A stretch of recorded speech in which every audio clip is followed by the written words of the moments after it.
We had a little technical difficulty there, but we are going to start the show. My name is Owen Cotter, and you're watching SciFiction.com, all simulcasted now that connected with the new software to YouTube, Facebook, Twitch, and X, like X Men. We will be joining here shortly with several people from the film On Our Man in LA, including director Joshua, one of the main star guy, and two of the other stars of the movie. It's an amazing new sci-fi film. I'll let them talk about it here coming up shortly. But we're waiting for them to join the broadcast. Let me just check one little thing real quick while we're on the horn. Make sure they're on. Looks like they're getting ready to join here. Hope everybody's having a beautiful afternoon or other weekend. Should be really good week to have everybody on the broadcast. And yeah, so we're doing good. We're really excited to bring Joshua, Guy, Abigail, and Krishna on today on the broadcast to talk about their amazing film. I actually watched it. It is absolutely solid gold. They had a great panel at San Diego Comic Con, including a awesome premiere. The full premiere, I believe, will be or sometime in September. So stay tuned for the full release, rather. I'll let them talk a little bit about that. If you'd like to talk to the stars and the director of this amazing science fiction project, please feel free to chime in on the chat. We'll be here for probably about the next 30, 40 minutes to an hour, and please feel free to chime in and join us. Believe we have one of these stars joining us. I'm waiting for everybody else to join us. For people joining on the broadcast, my name is Owen C. Cotter, and I'm from SciFiction.com. I run SciFiction.com. If you like sci-fi, pop culture, guests coming up next are going to be right up right up your alley. So let me bring on. See, I think they're getting ready to join here. See, there it is. Director and cast Our Man in LA sci-fi film. There's their IMDb below if you'd like to find a little bit more about the project or listen into this broadcast if you'd like to find out even more beyond that. So join us there. We just got back from San Diego Comic Con, and after that, we're at STLV 58 year mission in Las Vegas, Nevada.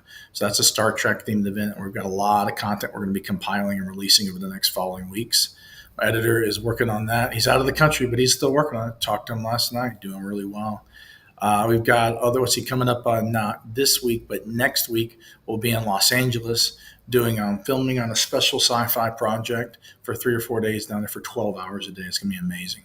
We'll stay tuned for live streams on that broadcast as well. And we've got a few people here pouring in here. Let me activate them on the grid. I think we've got Krishna, and we had one person on there. Let me bring her on real quick. How are you doing there? Hi. Good. How are you? Doing good. We're waiting on everybody to pour into the digital awesomeness. Nice. So you play Anya in the film, I believe, correct? I did. Yes. Now, we Yes. watched it, me and my girlfriend and my buddy actor Jacob. It was absolutely amazing. That film was solid gold. Oh, thank you. Yeah, he did. Guy did an amazing job with it. Pre-production, post-production, just that was all. He and Josh were just incredible. We've been talking with Guy and Josh. I'm sorry we couldn't meet up at Comic Con. We just are so slammed. Everything was conflicting with times and juggling and running around and all that jazz. It was pretty wild, but we got to see them. When are they supposed? Are they joining in here, Sheen? I guess I see people kind of coming in and out. So.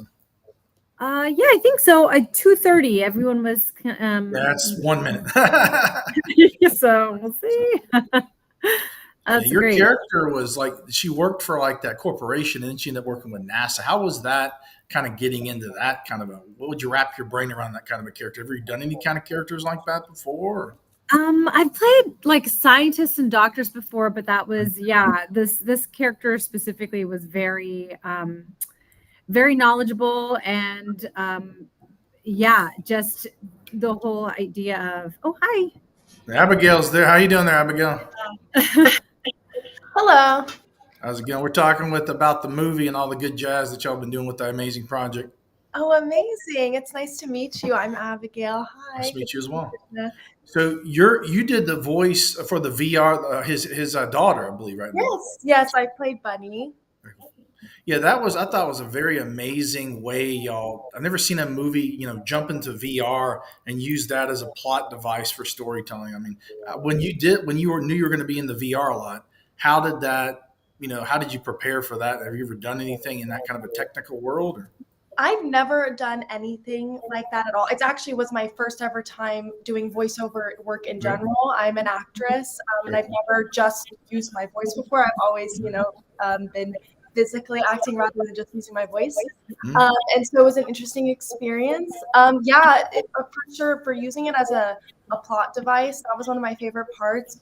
You see the evolution of their relationship through this VR world. And that was the aspect that I was most excited about, for it to be a part of. I love how by the end, it fully imagined her world is completely finished. And it represents their relationship, they're working on their relationship. And so it was one of the most exciting parts, I think, to see it in its final form. It's a beautiful film, and Joshua's here. Hi. Hey, how is everyone? Good to see you guys. Good to see you as well. You're the director of the film. How did you come up with this genius idea? What was like the creative activity for that? Well, as much as I'd love to take credit for it, Guy Birtwistle, who will be joining us here, the star of it, wrote it. So I believe he's on the transmission now. We're beaming him in. Is he beaming? Is he getting? Guy, how you doing, man? There he is. There he is. There he is. So Guy wrote it. He and I actually started on a version of Our Man in LA back in 2019, I believe it was. You filmed it kind of during pandemic or post-pandemic. Yes. Well, by the time we were ready to shoot the version we had written he had written the first time, COVID happened. So COVID is kind of the reason that this film was reinvented into a singular character and narrative, just for the reasons of filming and keeping everybody safe and the whole thing. But I can let Guy, great question they asked, how'd you come up with this idea? Hey, hi everybody, how you doing? I think it sort of came about from a conversation that I was having with a friend that, it's if you were going to take an alien technology dealer, you would kind of have them like discovering all of these laser beams and secret and weapons and everything that had fallen out of a UFO, and that, was really kind of high sci-fi, and that's the kind of thing you would ordinarily see. And we just thought it was kind of really fun that if we came across UFO parts, that there would be just pieces of junk, just littering the planet. So maybe 1 billion miles away, there was a spaceship crash, and bits went flying off, and then 1 million years in the future, they landed on Earth, and we found them. And then what would we do with them? Because when you find relics and, old bones and things in certain countries, they belong to the state. So when you start to create this black market, global black market in UFO parts, then it starts to get interesting. There's treasure hunters, there's all these types of people that can get involved in shady characters and scientists and things like that. So it opened up this whole world, which is what we were really looking for, to do more than just the one movie, to kind of show a little piece of a much bigger story that's going on all around us. Well, y'all did an absolutely amazing job. Speaking of the world in general, are y'all going to plan on maybe doing some sequels or any other companions to that film? Go ahead, Guy. We'd love to. Yeah, I mean, the characters, Krishna and Abigail, they came in so strong with, and when you work with great actors, as a writer, all of a sudden you start to write other things in your head, and so there are a couple of other screenplays that have been written. I have to admit. Very cool. Very cool. That's awesome, man. Yeah. So I think go ahead. Yeah, sorry. I mean, I think that's what you want. You want people to leave and want more. I think that's the goal. I watched it with my buddy Jacob, and he's an actor as well. He's doing Space Command, and my girlfriend, she loved it. She said you looked a lot like Jason Statham in the film, by the way. Hey. Well, he's a very handsome actor, so thank you very much. The film actually is kind of like a sci-fi transport, and kind of like, if it were sci-fi, it was you're brokering and stolen or transporting sci-fi UFO relics and all that. Yeah, and I think in the movie, was it Crank, where he runs around LA? Yeah. So it's got that kind of vibe too, where he's running around and jumping in cars. Yeah. Yeah. So I have a question. So we were talking with Abigail earlier before y'all joined in about the use of like the virtual reality headsets and how you communicated with your daughter's character in that film. How did that? What made you want to join? You kind of put in the VR aspect as a plot device, utilizing that because it's so popular in all this VR and everything. Do you want to talk about working with AJ? Yeah. No, well, as far as, I mean, so it goes back to COVID a little bit, but as far as the VR headset within the world, I think I could speak a little bit for Guy in writing it. They're really a way to show this dynamic between the father and the daughter, because at the end of the day, that was what this was about, right? It's a father-daughter story. And that's the core of this, the father trying to make right with this estranged relationship. And so how could we show that if we really did we want that to be a phone call? Did we want that to be an earpiece conversation? It felt like there needed to be some kind of almost literal representation of them being in front of each other. Right. And yet they're so distant at the same time. It's really this kind of weird juxtaposition between the two. And I think that was important. I think that was the main reason we really wanted to dig into that VR world, have them be together in the same room, but not necessarily in the same room for filming issues and things like that. But it still got that point across of their really strange relationship. Right. I thought it was a really interesting way to, since you said you do it during a pandemic, to be able to still film but still be separate, but utilizing that technology, which is so widely popular as a plot device. I got a question for Krishna. When you're playing Anya, did that character, like you said, you've done scientists and stuff before, when they mentioned that you were going to be doing something like that, have you ever done anything with NASA related, or is this your first role with like NASA? And yeah, it's my first anything like alien related or NASA. Like I was saying earlier, like I'd done doctors and scientists before, but nothing at the stakes of this level or of the scope, like just the broad scope of the NASA now is doing so much work with, like, scanning that. You got the James Webb Space Telescope, the exoplanets, all that. If y'all had to say, I mean, like, it could very well be there may be something that's crashed Earth and maybe down there, who knows? But that'd be totally cool. This question's for Joshua. The film, being the director, were there any challenges beyond the pandemic that you had to deal with beyond that aspect? Oh man, a laundry list. Yes. Well, listen, the other side part of this is we shot this as a one-person crew. Okay. So it was me with that camera you see behind me on my shoulder the entire time. A lot of it was natural light. A lot of it was because when we started this idea, I thought, okay, how can I do a sci-fi that doesn't really have anything quote unquote sci-fi in it? It's not like you're watching Blade Runner with Neo and all this stuff, right? Flying cars, all that. And still make it feel real, and yet it could be something more. And so I was so I used a Blackmagic production 4K camera, which is an older camera. But it has that kind of grit feel. And I thought, okay, if I can shoot this on my shoulder using mostly natural light, just get them in the right positions, then this can feel really organic and it can feel documented, but still outside of this world. It could feel like it's something different that, could expand, and it could be very real and everybody would believe what they're watching. And so that was the biggest challenge. Is I'm rigging my camera onto his car. I'm stuck in a passenger seat like this, trying to just make sure I've got focus, and we're doing everything that we need to do to get the shot. But yeah, there were plenty of physical challenges as well as performance with these great actresses you see, great actors. Guy was very easy because he wrote the script and he knew inside and out. So we would show up and he would just automatically know what we were doing. And with the voiceover actors, it wasn't so much a challenge as we just had to have them in a room by themselves. And what we did was we would place Guy within vicinity of them so that they could act off of each other. And I think that really helped shape the performances that they gave. But those weren't necessarily challenges, but it was fun working with them in a different kind of way than my back pain and having to run around with Guy and shoot all over Los Angeles. So it offered all kinds of different quirky challenges. I got to ask, who did the CGI for the VR, all the environment of all? Who did all that?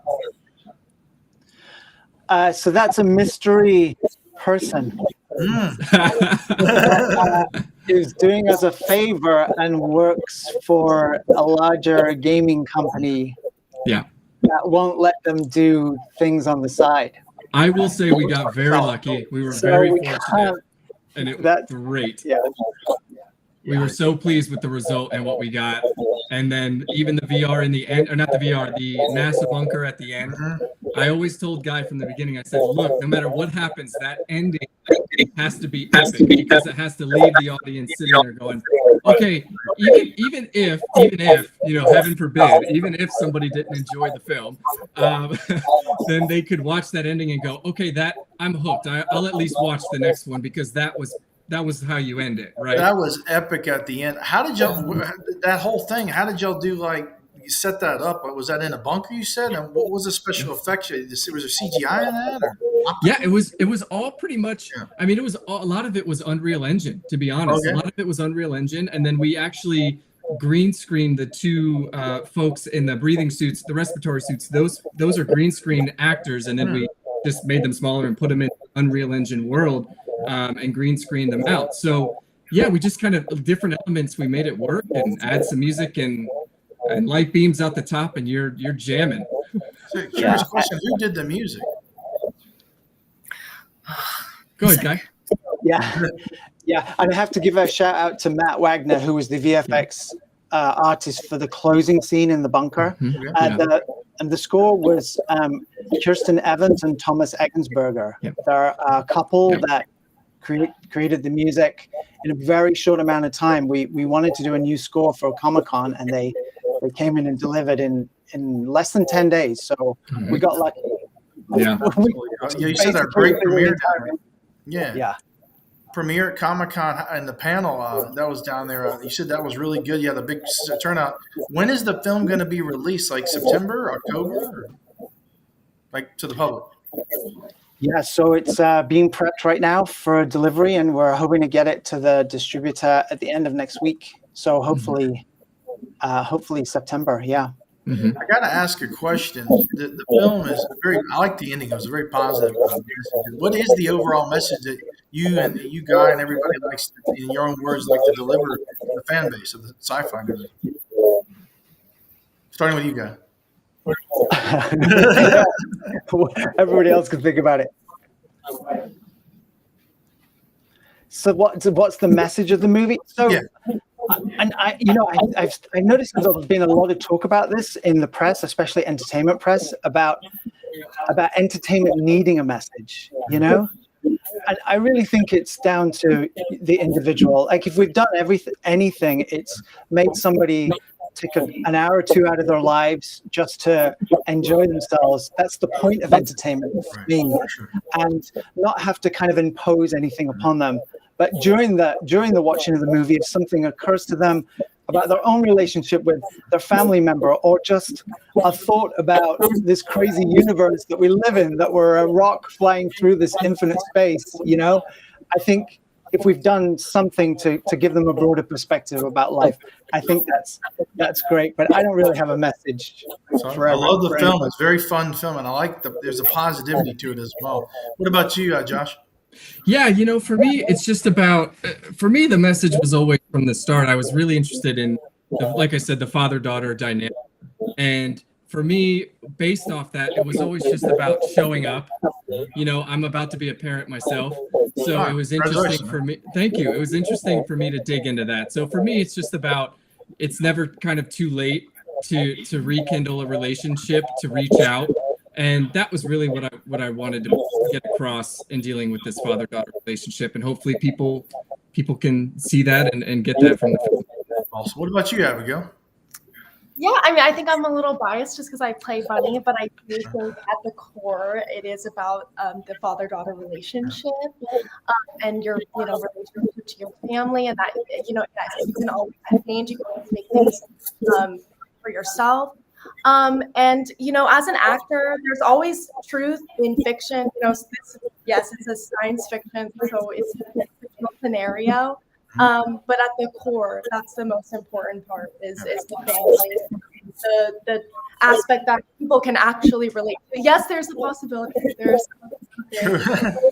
There's always a possibility, but at the core of it is the truth. The humanity is what is the most important part to take away.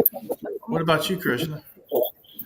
Yeah, I'll echo everybody else too. I think the heart of it is that father-daughter relationship. And I think ultimately it's a redemption story about this man, trying to find his way back to, and whether he succeeds or fails, or and all the journey on the way there, and where that takes us if we let it, which is this big unknown uncertainty of the universe. And so I just think it touches on everything.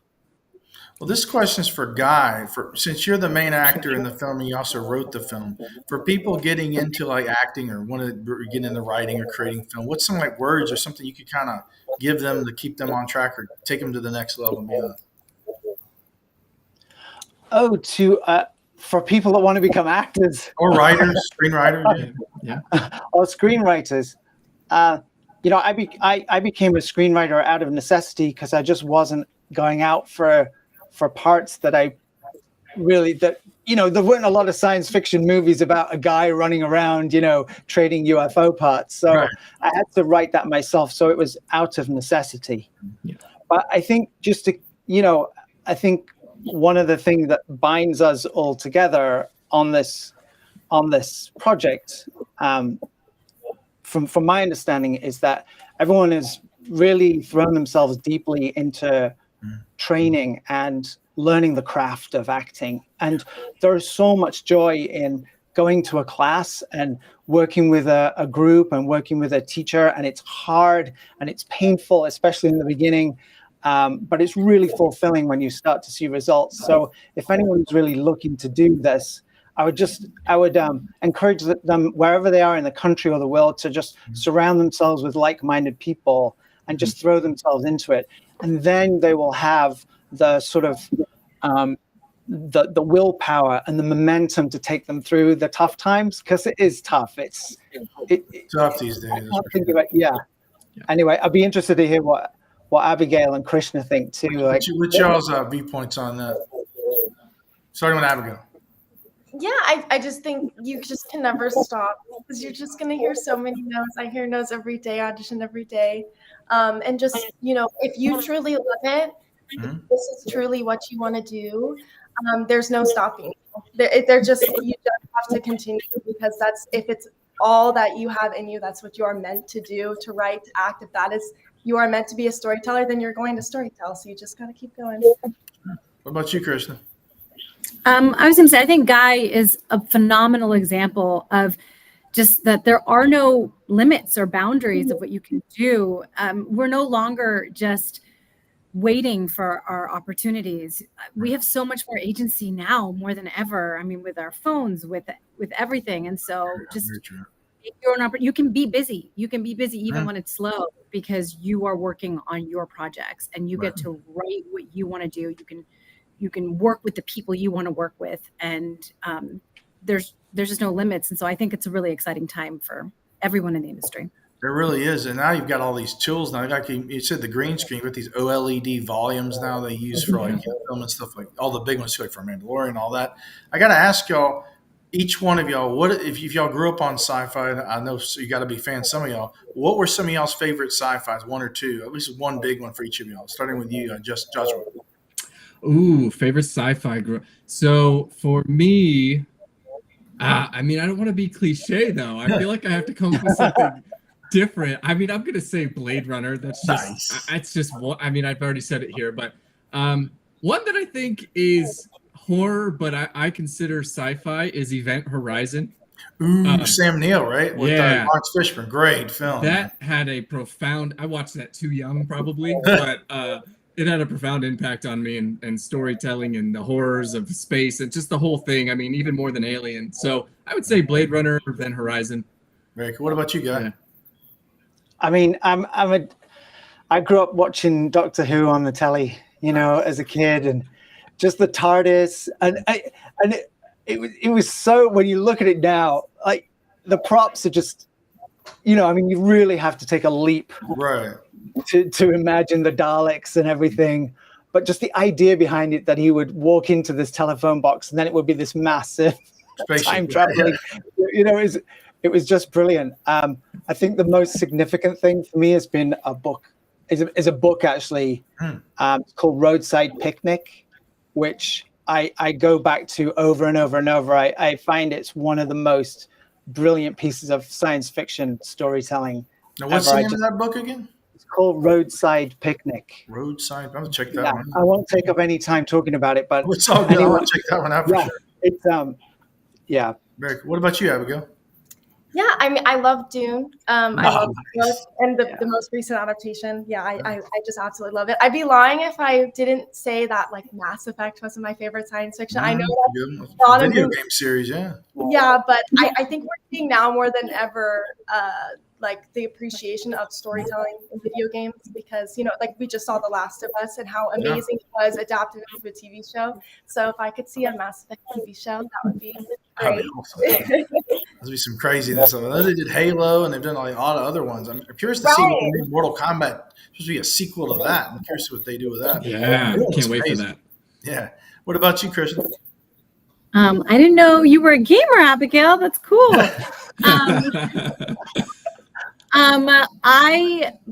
I'm going to be boring and say my favorite sci-fi movie of all time is Star Wars. That's classic OG. We got a lot of Star Wars fans on here. So. Love it, love it. Love the mythology of it. Love the storytelling of it. Loved Harrison Ford was my first crush. Love it. He's still in shape, man. I'll tell you what, man. Still in shape. Man. That's crazy, man. That's awesome. Well, I wanted to ask y'all. You said the film's probably coming out really soon. What are y'all looking for? Are you going to do any premieres or any like festivals or anything like that to showcase that? We're going to certainly announce. We'll do all kinds of announcements. We'll certainly let the world know it's coming out. But as far as where it'll be released first and when and all that, something we'll announce definitely when we find out. We have all the information. Is there a website and just find out? I know the trailer is on YouTube. Is there any other links or anything you recommend people check out for the project? Yes, ourmaninla.com. Awesome. Very cool. Well, I wanted to thank y'all for joining in on this broadcast. I'd like to have y'all back maybe later on once the film gets released and all that. I want to thank you, Guy, Joshua, Abigail, and Krista for joining on the broadcast. Thank you for having us. Yeah. Thanks. I look forward to seeing the film when it's released. I saw it already. Watch it again. It's all right. I will. Y'all have a beautiful day and peace. Thank you You so too. much. Thank you.